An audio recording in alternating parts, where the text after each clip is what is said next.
Hey there, quick question for you. Have you enjoyed learning about precision medicine? Are you ready to expand your knowledge, incorporate genomics and epigenomics into your practice, or start a health coaching career? Wild Health's Precision Medicine Training Program is your golden ticket. And guess what? For a limited time, get $1,200 off when you enroll this month by visiting wildhealth.com/education or by emailing us directly at education@wildhealth.com. This 6-month National Board of Health and Wellness Coaching accredited program covers genetics-based healthcare and offers up to 50 AMA Category 1 CME credits. With only 2 enrollment periods annually, don't miss your chance to join us. Engaging live webinars, personalized mentoring, and hands-on training kick off next month. Secure your spot before it's too late. We cover topics including autoimmune disease, detoxification, intestinal permeability, training, nutrition, micronutrients, supplements, hundreds of SNPs, and more. Don't miss this exclusive offer of $1,200 off when you enroll this month by visiting wildhealth.com/education or emailing us at education@wildhealth.com. Hey everybody, welcome back to the Wild Health Podcast. Mike here. I've got Susan Peirce Thompson, Ph.D. here with me today. Susan is a New York Times bestseller, the author of Bright Line Eating and the official Bright Line Eating Cookbook. She's an adjunct professor, associate professor at Brain and Cognitive Sciences at the University of Rochester, and an expert in the psychology of eating. She's president of the Institute for Sustainable Weight Loss and the founder and CEO of Bright Line Eating Solutions, a company dedicated to helping people achieve long-term, sustainable weight loss. Lives in Rochester, New York with her husband and their 3 kiddos. And if you're interested, you can visit her online at brightlineeating.com. And Susan has a new book coming out called On This Bright Day. Susan, welcome to the podcast. I'm really excited to talk with you about this topic today. I feel like the idea of food being another addiction is one that doesn't get enough discussion, and really excited to talk to you specifically about that particular topic. Before we dive into that though, if you don't mind, I really like hearing a little bit about our guests and sort of how they got to their current place in the world. So maybe if you could share a little bit with us about your personal journey and how you ended up in the space that you're currently in, and maybe even how that interplays with addiction and psychology of eating. Absolutely, Mike. I guess I'm not alone in this, but my personal background has everything to do with how I ended up here, for sure. Right. I have to go back to my teenage years. I got hooked on drugs as a teenager. Experimentation just kind of went further and further. And then when I was 16, I found crystal meth, and I already had a weight issue at that time. And so the appetite suppressant effects of those stimulants were miraculous to me. And I loved staying up all night and playing pool. And I also really liked the weight loss effects. And I quit crystal meth a couple years later, but not before I had to drop out of high school. There was a lot of drug-induced psychosis and just non-functioning going on. And then I found cocaine and learned how to freebase it, and that led to crack cocaine, which led to prostitution and living. I wouldn't say I was homeless on the streets of San Francisco, but I definitely didn't have a key to a place that I was living. Wow. I was kind of couch surfing, spending, lots of nights in the crack house and lots of nights on the streets. And I got clean when I was 20 years old, just after my 20th birthday. I got struck clean and sober. It's kind of a fluke. I got taken to a 12-step meeting for drug and alcohol recovery on a first date with this cute guy that I'd met at a gas station at 3 a.m. Wow. And I haven't had a drink or a drug in 29 years. Thank you, God. That's awesome. But what happened was, thank you. I mean, it's really the biggest miracle of my life. My whole life pivots around that day, August 9th, 1994. But what happened was the addiction just hopscotched right over to food. And before I knew it, I was eating the way I used to do drugs. I was using food addictively, and I could really tell it felt like the same thing in my brain. But I didn't have an easy solution. I tried 12-step food programs, and the challenge is you can't just stop eating. So not really sure exactly what to abstain from or how to do recovery. My weight just kept going up and down, but mostly up. And by my mid-20s, I was living with obesity. But because I was going to meetings and working 12 steps and becoming a better person in all kinds of ways. And because food is a much more socially acceptable, kind of manageable addiction than the likes of crystal meth or crack cocaine, I ended up doing really well in school. I went to community college because I had dropped out of high school, right? So I enrolled in community college in California where I was living, and transferred to UC Berkeley, got 4.0s and spoke at the graduation, and ended up on a solid academic trajectory. I got my Ph.D. in brain and cognitive sciences at one of the best schools in the world in that field, and then became a psychology professor for 16 years. And my obesity kind of raged on, and it was at the age of 28 that I finally kind of found the right alchemy, which we'll talk about today, that allowed me to lose my excess weight. And I shed that weight. I've been in my right-sized body now for over, 20 years, about 20 years. And that was when I was 28. And as a psychology professor, I ended up teaching a college course on the psychology of eating and the neuroscience of food addiction. And that's how I was led to write the book Bright Line Eating, and Bright Line Eating was born from there. So yeah, very much born out of my own personal struggles. And I'll just say, for the record, food is harder. Food really is an addiction, not a metaphor of an addiction, but an actual addiction. And it's harder than even crack cocaine. Wow. What a powerful story. Thank you so much for sharing that with our listeners. In my limited experience of addiction, I haven't personally suffered from anything but just a cigarette addiction when I was younger, which is still an addiction, but a lot of addiction in my family personally. Yeah, not nothing, cigarettes. Yeah, right. Those are hard too. Those are also hard. Yeah. But a lot of addiction in my family, and because of that, I was around the 12-step program quite a bit, like growing up. And I saw, one thing I noticed is I saw a lot of people who would, trade one addiction for the other. And it was, what I saw a lot was, an obsession with caffeine, spending lots of time at the coffee shop, or exercise. Like exercise is a big one that I saw a lot, where people would just get obsessive about their own exercise routine in place of what other addiction they're filling that in. And, it must be really challenging to face that head on and recognize that you're just, really transplanting a new addiction for the old, and that there's chemistry in the brain there's dopamine pathways that need to be fulfilled, and all you're doing is fulfilling them in almost a different way, right? Obviously, you could argue exercise is a lot better than alcoholism or drug abuse or things like that, but these are still addictions that we have to work through if we want to live our best lives and improve our mental health. How did your mental health play a role during this transformation for you? Was it a big part of the process? Was there a inner healing that had to happen before you could come to face this newfound eating addiction head on? Yeah, good question. I personally have become a believer that in the majority of cases, the mental well-being follows, not leads. So what I mean by that is that poor mental health was definitely a factor for me. I know that depression runs in my family. My grandmother on my dad's side took her own life before I ever met her. She was 46 and going through a wicked perimenopause. And, in those days, they just, put her on Thorazine and put her in a mental hospital, and she died in there. So definitely mental health was a factor.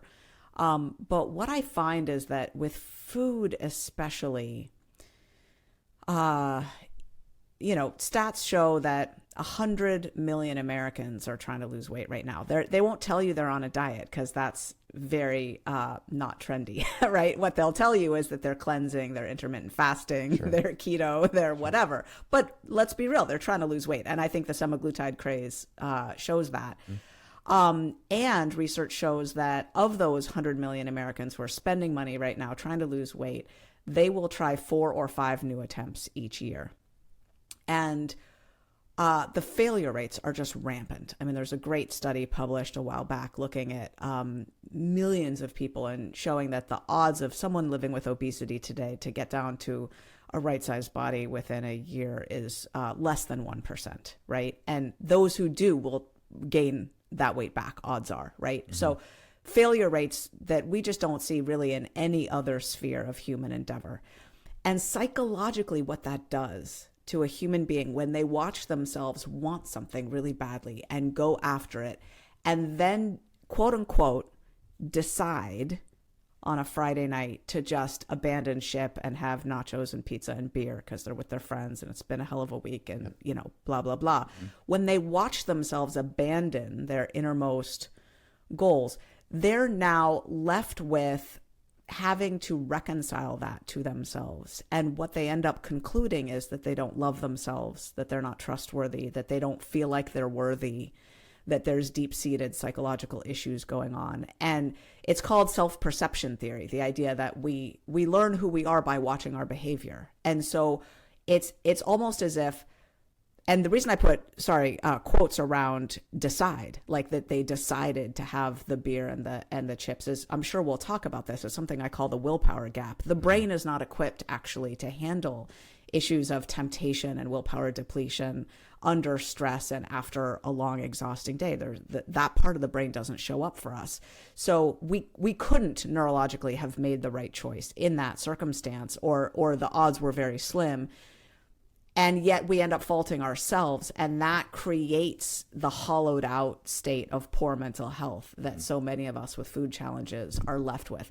And so what's interesting is when you give people a potent enough solution for their brain and they start to be successful with it, that integrity that comes from, for example, writing down your food the night before and then eating only in exactly that for 3 square meals the next day builds up a level of integrity and over a short span of time improved mental health just from the act of watching yourself be successful and coming to conclude now that you must trust yourself. You must feel like you're worthy. You must value yourself because here you are treating yourself in a worthwhile way. So, I know that it's not what a lot of people believe. And don't get me wrong, I'm a big fan of the inner work, and I've worked the 12 steps a gazillion times in like 5 different 12-step programs.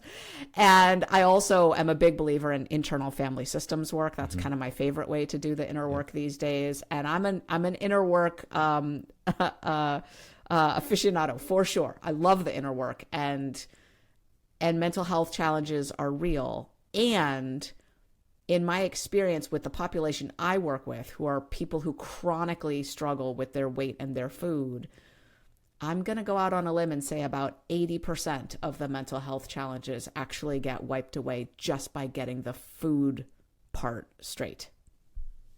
You know, it's super interesting. I want to talk a little bit more about food addiction. And to do that, to start, maybe I'll just admit that when I was asking my last question, I personally admitted that I had an addiction to cigarettes, but I said I didn't have any other addictions. And in reality, I had a food addiction. I was obese until I was about 22 years old. I was about 100 pounds overweight. And it took me years of my young life to get past that addiction. And ultimately, it took 2 years of being obsessive about writing down everything that I ate.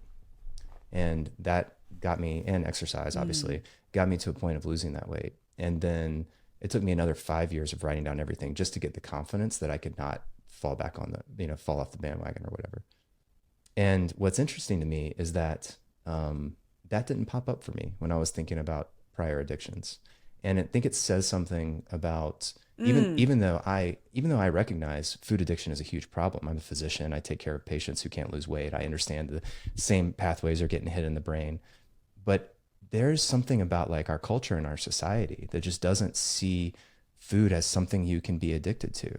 And so I want to talk about that for a second. I mean, when most people think about food addictions, or think about addiction, they think about drugs, they think about cigarettes, they think about alcohol.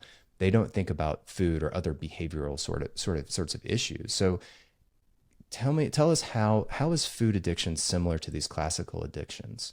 Is it exactly the same thing happening in the brain?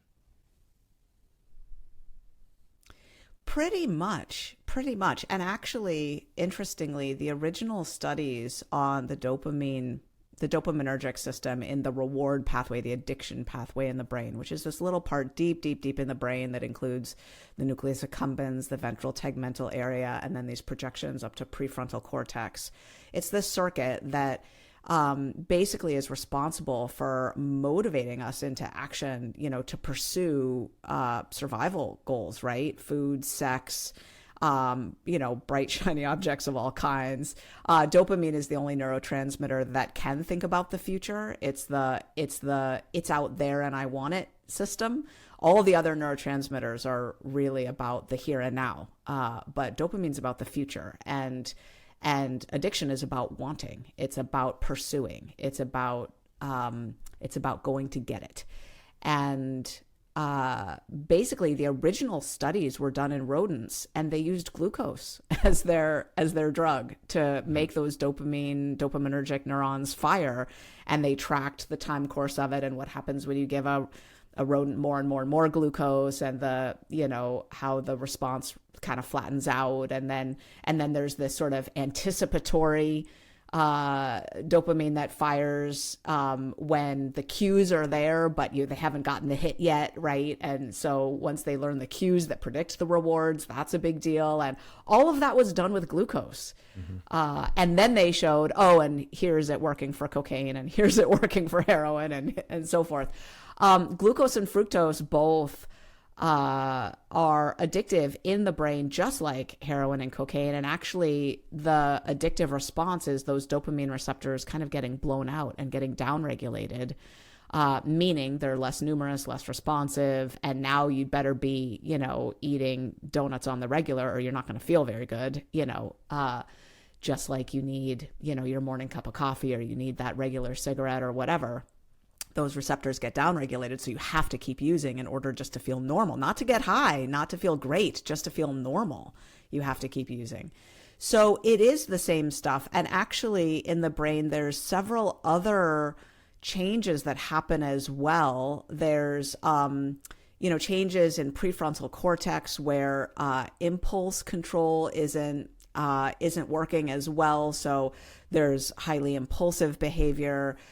There's actually dysregulation of memory circuits and learning circuits that go along with addiction as well. And you see those in food addiction as well. There's a whole constellation of changes in the brain, and not just dopamine downregulation, but also serotonin downregulation, endocannabinoid downregulation. There's a whole host of neurotransmitters that get affected. And food basically just qualifies across the board. I mean, we can say that food addiction is still controversial, but we got to put quotes around all that. Food addiction is still, quote unquote, controversial. But the reality is not so much if you wander down the halls of the NIH and you ask the scientists who are studying addiction, and you say, is food addiction? They go, well, yeah, there it is. Well, let me pull up my PET scans and just point to it, right? Here it is. There, see circle those areas. See, they're not firing, right? That's the brain right there of someone who's been, eating bags of chips and Twinkies for far too long, right? It's the ultra processed foods that blow out those receptors. 2/3 of the calories that our kids are eating today are ultra processed foods. So it's not a metaphor. Those foods really, really are addictive, but you're right that people don't think of it that way generally. And you're right that I don't know why there's such stigma around it. I mean, we know caffeine is addictive, without there being tons of weird stigma around it, right? Someone can acknowledge to themselves that they're hooked on caffeine without having to grapple with some sort of identity crisis of, oh my gosh, I'm an addict. But I see people realizing that they're addicted to food, and it tumbles them into an identity crisis of like, I thought I wasn't an addict. I thought my family members were the addicts, right? My brother was an alcoholic. My sister was a heroin addict, and I was the good one. I was the one who just ate my way through taking care of everybody. And then it's like a big deal for them to realize, oh my gosh, I'm an addict. It's the food. It's been the food all along. Yeah, we don't think of it that way. Yeah.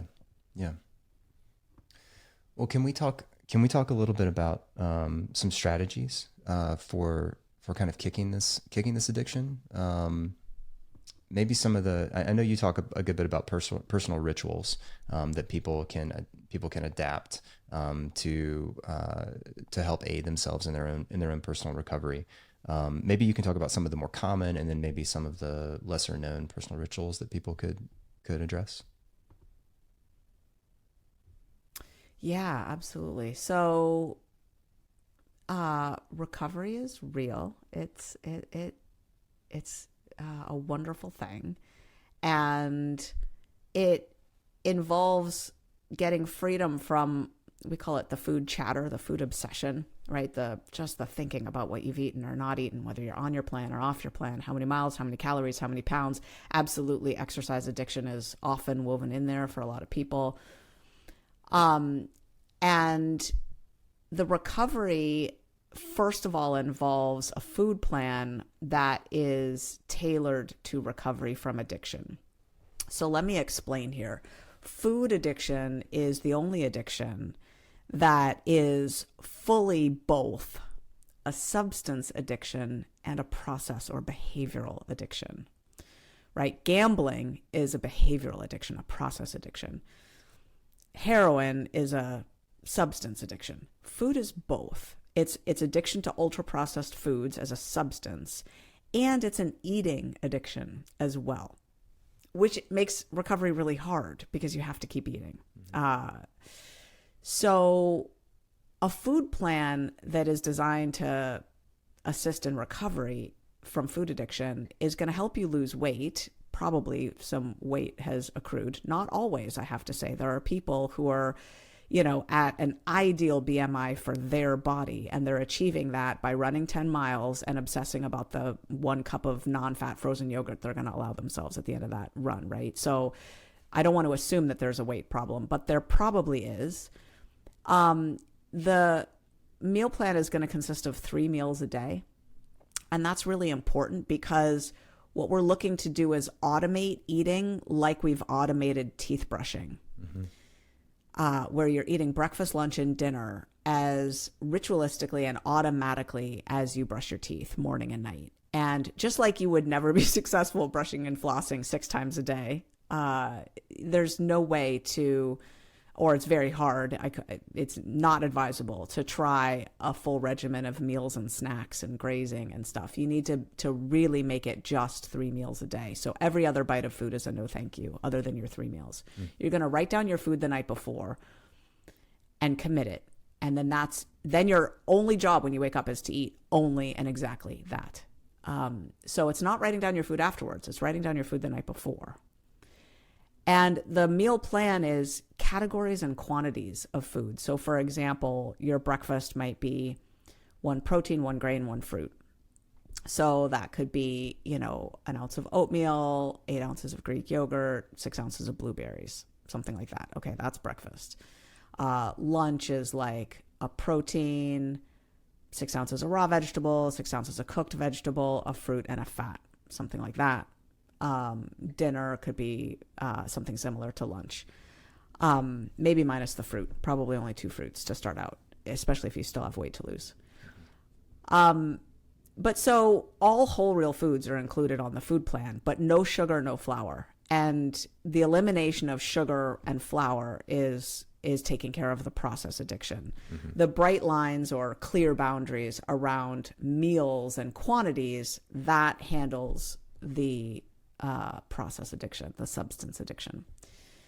And then the habits or rituals around it all are like a morning habit stack and an evening habit stack, and rituals of connection in the bright line eating community or a 12-step food community. And we can talk more about that, but that's the basic outline of the program of recovery. You mentioned earlier the willpower gap. Where does that come into the recovery protocol?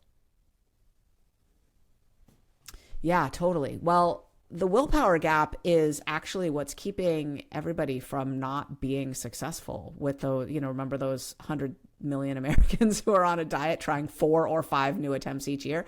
A lot of them have a good plan, but they don't have a plan for how to stick to that plan. What they're not realizing is that execution over the long term is what's really challenging. Because of the willpower gap. It's the anterior cingulate cortex, this little part of the brain that's kind of right behind the third eye of the forehead, just a bit back from there, you've got this part right behind prefrontal cortex that's a hub for all kinds of execution. It's trying to make decisions, resist temptations, regulate our task performance, regulate our emotions. It's like this part is tapped out. And so our busy lives with email and reply now, reply all, store it, leave it in the inbox, get into the car, drive in traffic, the kids need dinner, blah, blah, blah, blah, blah. So what happens is that part of the brain gets exhausted by just 15 minutes of intensive use, let alone our society, which is tapping it for far more than 15 minutes. And that's when on a Friday night, we just turn to our partner and we're like, yeah, let's just order a pizza, right? That's the willpower gap. It's not that you don't want to be sticking to your food plan. It's that the part of yourself that would rein in that temptation is just absolutely depleted. Mm-hmm. So the only way to really bridge the willpower gap consistently is to not be making choices around food. The issue there is that it's Friday night and the food question wasn't already decided clearly in a way that you're committed to, right? Had you written down your food the night before, and if you had a food plan that was obvious, you would already be grabbing, the chicken and the Tupperware that you cooked last night. You're having those leftovers, you'd already have a bag of frozen broccoli into the microwave to be cooking that up, and you'd already be assembling your salad. Like you'd be halfway to dinner already before, you didn't have a choice to make to dinner. It's just dinner time. Now you're going to eat it. In the same way that so many of us brush our teeth at night, whether we're exhausted or we're traveling or it's New Year's Eve and we're up late or whatever, we're in a pissy mood and we're fighting with our loved one, whatever, we're still doing all that and putting toothpaste on the toothbrush and brushing our teeth and then going to bed, right?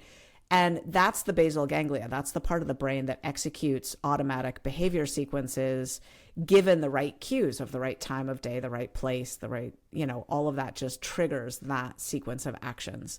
So you've got to wire in your eating so that choice isn't really part of that equation. Because if you're making a decision at that moment of what do I feel like eating? Well, you feel like eating pizza.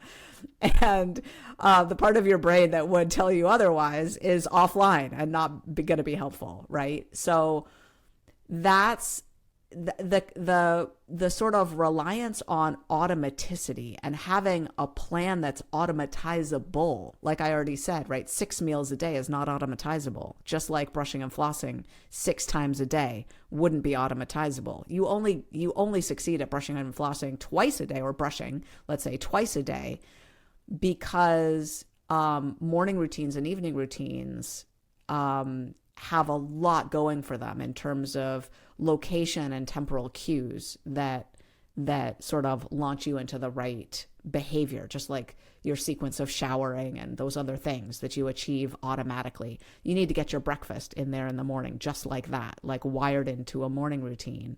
You need to get your dinner wired into that evening routine.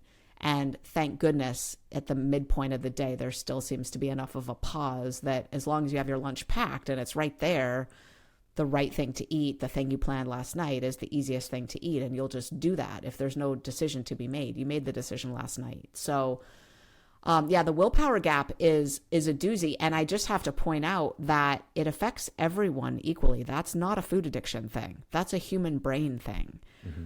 And I also want to point out that the obesity epidemic is not just carried by addiction. It's carried by our food environment that's affecting a lot of brains badly, even brains that are not particularly susceptible to food addiction or any addiction. And about a third of brains are not, by the way. Don't believe people who say that everyone's addicted to something. A third of people are not addicted to anything. Their brain does not wire for addiction. Imagine a society where cocaine was on commercials on a regular basis, or like, there's drive through like drug dispensaries, I mean, like we set this up for people. And your auntie is like, honey, you need to shoot this up. It's just, this isn't the time to be on your drug-free kick. This is ridiculous, honey. You have to have a shot of heroin now. It's amazing. Speaking of food pizza, is the hardest. right? Speaking of pizza, and by the way, I do always want pizza. Um, what is what is your take on? And I know the answer, but I'm going to ask anyway. What is your take on cheat meals? How do you feel about cheat meals and their place in the American diet? Yeah. Bright line eating is not for everybody. It's really for people who are high on the food addiction susceptibility scale. People can find out where they're at on that at foodaddictionquiz.com. Foodaddictionquiz.com. And it's a scale from 1 to 10. And if you're a 7, 8, 9, or 10 on that scale, cheat meals are going to drive you crazy. What's going to happen is, you'll try to do a cheat meal. So let me tell you the last time I did the cheat meal thing. I was 28 years old, and it was right before I found the way of eating that I adopted that ultimately allowed me to lose all my excess weight. So I'm 28 years old. I'm living with clinical obesity, and I decide to do Body for Life, which is a pretty good plan, actually. And it's 6 small meals a day and a free day on Sunday. Sunday, you're supposed to eat whatever you want. And it's 6 days of exercise. Anyway, I was doing it with my husband. I was losing weight. We were going to the gym every morning together. It was going well. But this cheat meal day, it wasn't just a meal. It was like the whole day. My husband we'd go out to a burger joint, and he'd get, a burger and fries and some kind of, little piece of some ice cream or something. And he'd be done, and he'd go home, and he'd be ready at that point to start with good eating and good exercise again Monday morning. And I would be just getting started with my binge. Like I was thinking all week about the foods that I needed to get in on Sunday. And I didn't even have time to drive all the different places that I needed to get all the foods that I needed to eat on Sunday. And then I was up all night eating all of these foods and eating and eating and eating and eating. And I remember this one time we had friends flying in from out of town, and we were having them over to eat on a Wednesday night. And now Monday and Tuesday, I'm obsessing about, I think I'm going to take half of my free day on Sunday and move it to Wednesday, because I'm going to make this dinner party. I'm going to make all this special food. I need to eat with them. So now I'm binging my brains out on Wednesday. And now I'm thinking, okay, I've eaten way more than half of a free day on Wednesday. I really should not have a free day on Sunday as well. But all Thursday and Friday and Saturday, all I can think about is the fact that I'm probably going to cave and have a free day on Sunday too. And probably I can't stop at half a free day on Sunday. Can you feel it? Like it's just on and on and on and on. It was all I could think about. All I could think about was what I was eating on that free. And so there was no peace. There was no peace. And so I think this is one of the key distinctions of addiction is for people who don't have addiction, scratching the itch satisfies them. And for people who have an addiction, scratching the itch makes it itchier. Yep. So it doesn't work. It resonates. Personally, I had a similar experience with cheat meals when I was early on in kicking the habit, and it was more around a large pizza and a pint of Ben and Jerry's ice cream as my cheat meal, which it's amazing how you can get like 6,000, 7,000 calories, maybe more than that in a single sitting.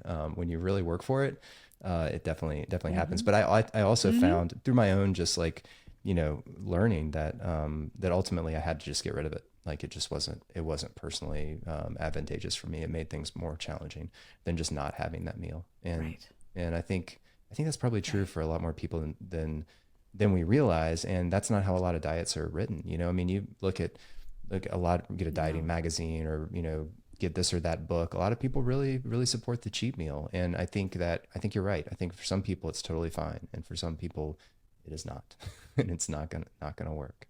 Yeah. Yeah. And the question to ask yourself is, here's some questions, right? Is this working? Do I have peace around it? Yep. Really, those are questions. Is this working? Do it can be do that what simple. gives you peace? Yeah. I have so much peace around my food now, not because I'm virtuous, but because I've just suffered enough to finally get bludgeoned into accepting the truth, which is, for me, just like I need to not drink any alcohol ever, or smoke any crack cocaine ever, or snort any rails of crystal meth up my nose ever, I need to not eat sugar ever. It just doesn't go well, and I can run that experiment again, but I've run it enough. I have my answer. I got the data. And again, it's not because I'm virtuous. It's just because I guess my desire to live a good life is pretty high, and I can't when I'm engaging with those foods. It takes over way more of the real estate of my life than I'm willing to give it, like a shocking percentage of my life. And I would do this. I'll just say I did this little exercise in my psychology of eating class. So this is a college course, right? The kids are like 18, 19, 20, 21 years old. Almost all of them in petite, right-sized bodies. Not all of them, but I would draw a big circle on the board. I said, this is like a pie chart, right? I want you to draw the circle on your piece of paper and then just shade out the fraction of this pie that represents all of the focus, time, energy, effort that you put toward your food, your weight, your exercise, what you've eaten or not eaten, whether you're on your plan or off your plan, all of the life force and focus and energy. The whole pie represents all of your focus, energy, time, all of it. And I routinely, Mike, would have students start to cry. And, they might be 5'5" gals, who weigh 118 pounds, and they're crying in my class. And I come over and I just whisper, how you doing? Do you want to share what's going on for you? And they shrug and maybe say 95%. And so, cheat meals are for people who don't orient toward food like that.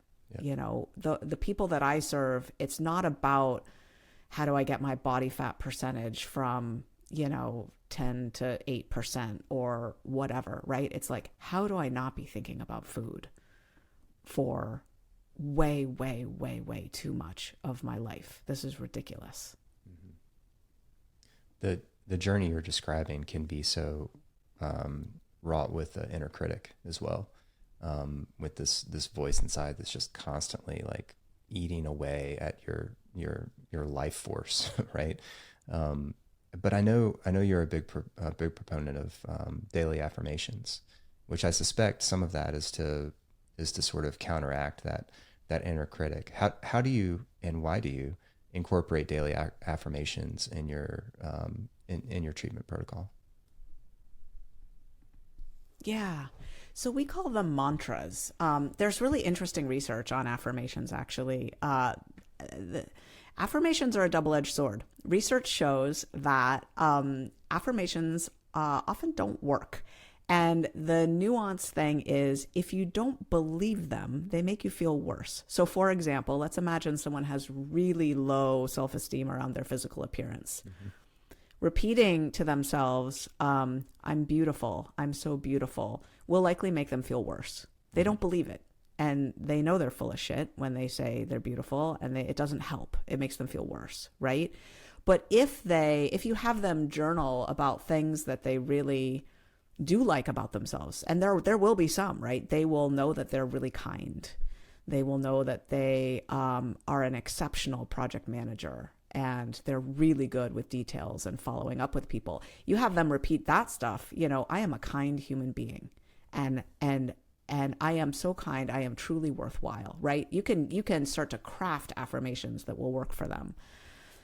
In Bright Line Eating, we use mantras, which sort of help with mental fortitude. So there's food everywhere. I was just walking through the grocery store yesterday with my kiddo. I've got 3 kids, 15, and 12-year-olds. And I was with my 12-year-old, and we were in the grocery store. And, it's coming up on holiday time, and there's just like stuff everywhere, foods that I don't eat. And I caught myself noticing a display with some foods. And then I turned my head away and I used a mantra, right? I said, thank you, God, that's not my food. That food is poison to me. And I just reminded myself of the feeling sick to my stomach and sick in my soul and sick in my being, after eating a bunch of that food and not being able to stop. And I just turned away. I said, that is not my food. So that's an example of a mantra, right? Like there's the dragonfly of a thought that alights on your shoulder, and you got to brush it off before it becomes a dragon, right? Mm-hmm. Like it looks really cute when it's just a dragonfly, but if you nurture it and you fondle it, it becomes a dragon. And suddenly, you're in dangerous territory of like thinking, well, when would I get it and where would I eat it? And, how could I sneak away to get some? And anyway, so you got to brush it off before it gets there. So yeah, it's probably not the answer you expected about affirmations, but that's how we use sort of mental toughness and mental redirection, mental fortitude, mental grit in Bright Line Eating. I like that because it's something you can always turn to, right? Like in whatever the situation, it's something that you truly believe. You've convinced yourself, or you've chosen a mantra that is something honest to you and allows you to remind yourself of that over and over again whenever the situation presents itself and you're feeling drawn towards something. That's great. Yeah. How do we address this in people who are focused on the numbers on the scale? Because my sense is that this isn't all about the numbers on the scale, that you have a much deeper and broader vision here than just getting people to lose weight. How do we get people past the focus on the weight? Yeah, great question. When I started out, I personally had experienced my emotional, mental, and spiritual recovery running pretty much right in parallel with my physical recovery. I lost the weight. I went from, a BMI of, whatever it was, obese, down to a BMI of, 20, truly like smack ideal, which for me is 5'3" and 115 pounds, give or take 2 or 3 pounds, up or down. And I very much in the early days, which was about 9 years ago in Bright Line Eating, when we first started, talked a lot about goal weight. And actually the tagline of my first book, Bright Line Eating, is the science of living happy, thin, and free. And I wish I could change that now, because not everyone wants to be thin. First of all, there's a lot of cultural, issues with even setting that as the goal. I mean, I think most middle-aged white women in the United States want to be thin, but there's whole groups of people that like thin is not their goal. I think that word is problematic. And so we talked about goal weight, and then over the years, I would be coaching people in our community who had lost 150 pounds and were still tinkering because in their mind, there was like these last 10 pounds that they were wrangling with, right? And I'd be like, oh, it was killing me because they were so successful. And I'd just be like, can we just agree that you're not 300 pounds anymore? Now you're 150. You wish you were 140, but you probably look fine. It's probably skin. And can we just call it a win and like move on, right? And so through evolutions in our program, we've stopped talking about goal weight. Now we talk, you've heard me say the phrase a couple times here, probably a right-sized body. What the phrase we actually use in Bright Line Eating is a bright body. Because right-sized is also kind of, like as if there's a right size to be or something like that. It's very personal, and a wrong's exactly, right? Exactly. So we talk about a bright body, which is not in the dictionary, right? We get to define that as we will. And I love the notion of a bright body. And it's a body that's carrying a mind that's not obsessed with food anymore, that's shed the weight that it can and will, through living bright and being in alignment with the food that we put in our mouth. And it's also carrying a being inside there that is done with the food and the weight struggle, has like, that problem is not hanging around anymore, right? And so we really do work to try to get people to move past the numbers. It's hard, especially when people see other people being what they consider to be really successful. Like, you know, people do need to have a sense of what losing enough weight might be for them, because they've got to start adding food so that they don't lose too much weight, right? You can't just keep losing weight ad infinitum, right? You've got to stop losing weight. And in Bright Line Eating, that involves adding back food. And we have a whole program and protocol and courses around maintenance. It's one of the things that we really kick butt at, is helping people maintain their weight loss. You know, other programs are like, here, drink these shakes, and then when you've lost enough weight, like, go out and eat real food. And then you just gain back your weight, right? Like, you have to actually really pay a lot of attention to maintenance. And what does the transition to maintenance look like? What does the wash, rinse, repeat forever and ever look like? How do you tweak it so that if your weight creeps up, you shave some food out so that your weight comes back down into the range you're trying to maintain? But this is all a numbers driven thing. It means that people are going to need to have, in most cases, a sort of target weight with a plus or minus range, right? Like I said, mine is 115 plus or minus probably 5 pounds. I could go as low as 110 or as high as 120. And that's kind of my range. But then we're numbers driven, right? And so it's hard to keep people from getting tripped up by the numbers, especially if their number and their range isn't kind of where they feel like it should be.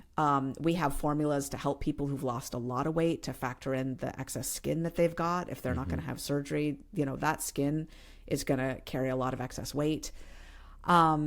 Yeah, and it's tricky. I think our community, our Bright Line Eating community, we've got about 7,000 online members right now in our paid community, and we've got, you know, probably a couple 100,000 people around the world doing Bright Line Eating in their own little groups or in their own way or whatever.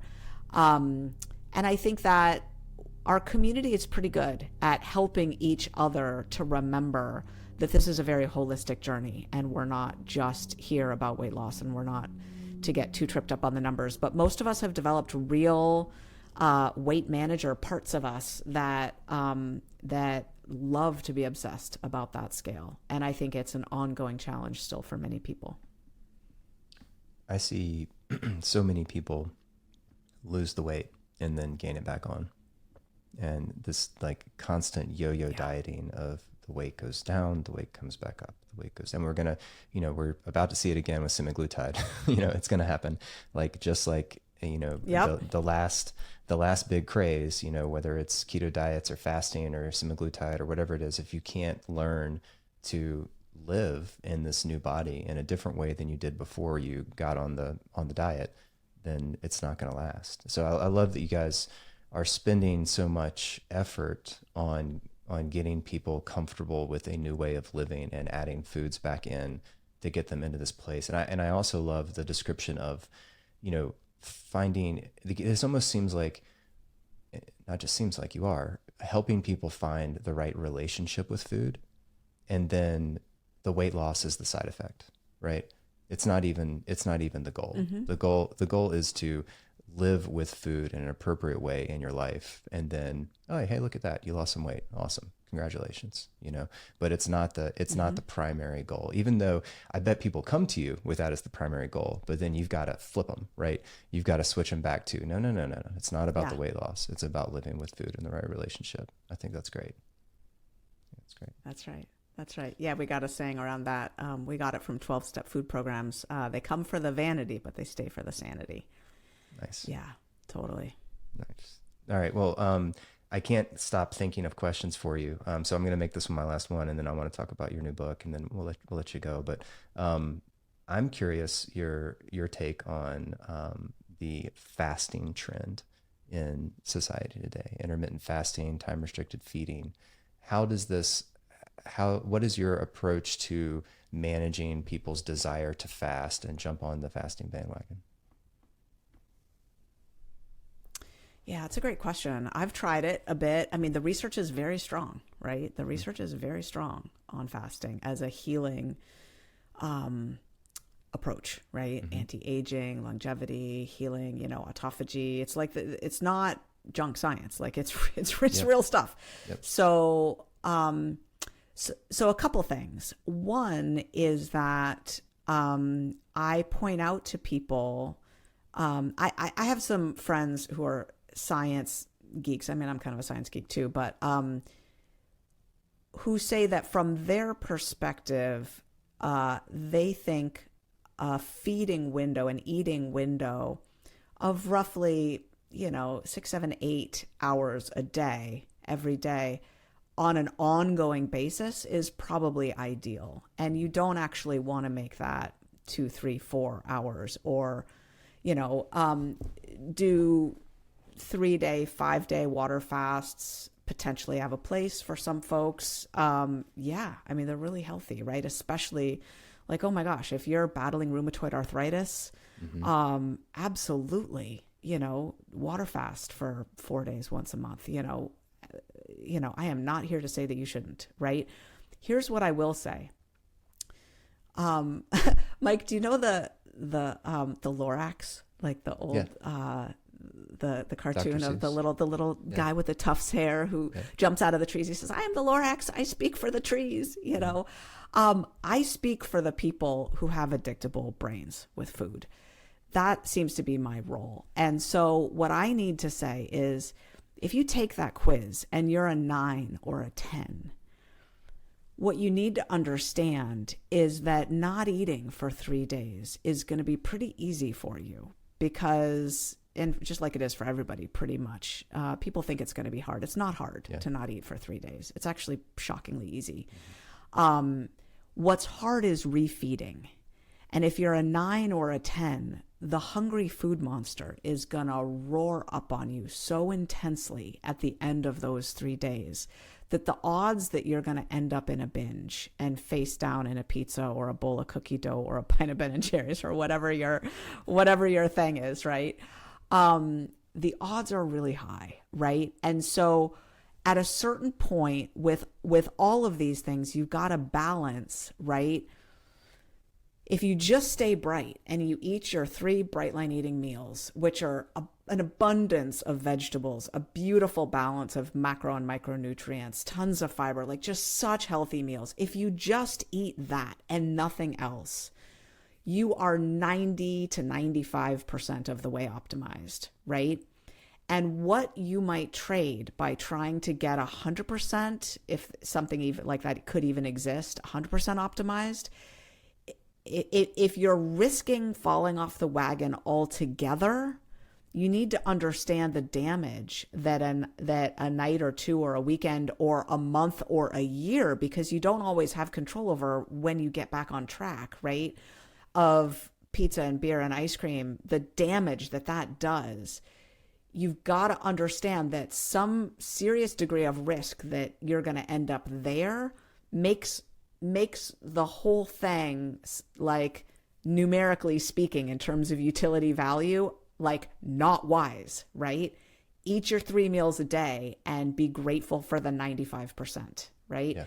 And if you want to get more autophagy, eat your breakfast, wait until 9 a.m. to eat your breakfast and eat your dinner at 4:30 or 5 and squish your eating window into a narrower band and have a nice long fasting window every day. And when you wake up in the morning, drink 2 big glasses of water, which will further push your, serum concentrations of, all your glucagon and all your amino acids even lower, getting even better autophagy for those last couple of hours in the morning. Like you can do that and probably get from 95% to 97% without ever doing anything that we would have to call fasting. You're still eating 3 meals a day, every day, in a very automatizable way. That's what I say about fasting. That is it's nuanced, right? Yeah. I mean, if you were listening closely, you heard a lot of nuance in what I just said, right? Yeah. And I'm having trouble not It jumping on depends. and, Who are adding, you? And and adding more nuance, because there's just so much nuance to it. Like this is our lives, right? And in medicine and you know, there is nuance to everything. There's no, and that I love how level-headed and reasonable that approach that you just described is, because it's so easy for, especially in the podcast world, for people to just jump on and be like, fasting's excellent, everyone should do it, or nobody should do fasting. Like people love the extremes because it you know, people are drawn to others with strong opinions, right? And in reality, so much of what we have to do is so nuanced, and so I just really appreciate your level-headed and reasonable approach to that. Thank you so much. Before we go, though, you're welcome, Mike. I would love to hear about your new book. Can you give us a little information, just a little snippet of what we might expect from the new book? Yeah. It's called On This Bright Day, a year of reflections for lasting food freedom. It's one of those daily readers that you pick up in the morning, probably, or last thing before bed, and it's got a page for every day of the year. And it's for people, any people who have decided they don't want to eat the standard American diet. You know, they're going to do something different with their food. And it's a little bit of inspiration, aspiration, and community feeling for those of us who are on a journey with our food and looking for day in and day out fortitude and resilience against, you know, the nonstop opportunities to deviate that our society provides. And it's about, you know, so here's just some of the topics. I'm just going to flip through the book and just say out loud. Modes of connection, true nourishment, the natural world. What is thin? Eat only and exactly that. Retreat, be tender with yourself. Pruning, dream, spacing meals, protect your bright lines. Boredom, do not feed emotions. Say yes to the invitation.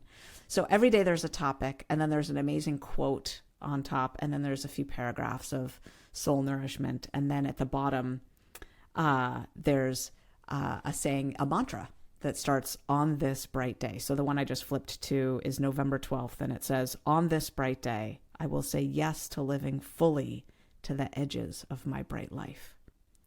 And that was on a page called Say Yes to the Invitation. So it's just a little bit of nourishment every day for someone who's decided that they're on a journey with their food.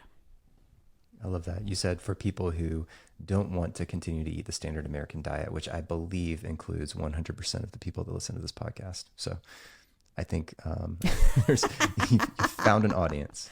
There you go. Susan, thanks so much. If you want to learn more about Susan, you can check out www.brightlineeating.com. You can check out our new book, On This Bright Day. Susan Peirce Thompson, thank you so much for coming on the podcast. It's been great. Mike, it's been so great to be here with you. Thank you. Thanks so much for listening to the Wild Health Podcast. If you want more daily health education, be sure to follow us on Instagram, which is filled with health optimization how-tos, grocery shopping lists, guided breathwork posts, myth debunking, and so much more. You can find us at Wild Health MD on Instagram.